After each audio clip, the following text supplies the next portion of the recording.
میمون یه روز میبینه تو شهر یه مغازه جدید باز شده به اسم پرپر موز. با خودش میگه برگام، انگار کلی میمون هوس پیتزای موز کردن. ولی صف جلوی مغازه 10 روز باید وایسی تا یه پیتزای موز بگیری. میمون با خودش میگه من هم میتونم بهتر از این بزنم هم سریعتر. پس یه دستور جدید برای پیتزا موز درست میکنه و بسته‌بندیش هم خوشگل‌تر میکنه و مغازه خودشو درست روبروی پرپر موز باز میکنه. اسمشو هم میذاره موز 360. تو موز 360 پیتزاهای موزی ارزون‌ترن، خوشمزه‌ترن و سریعتر سرو میشن تا دیگه کسی تو صف له نشه. به این میگن رقابت تو بازار آزاد. هرچی این رقابت بیشتر باشه، انتخابا هم بیشتر میشن و محصول و خدمات هم بهتر میشن برای اینکه میمونا حال کنن باهاش. حالا فرض کن فقط یه مغازه باشه که اجازه داشته باشه پیتزای موزی بفروشه. اون وقت چی میشه؟ اون رئیس میمونا دیگه نه به کیفیت اهمیت میدن، نه به قیمت. و ملت رو میذارن تو صف بمونن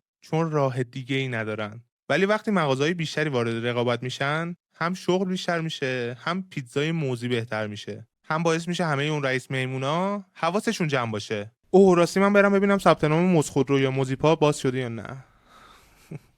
دوباره ببین.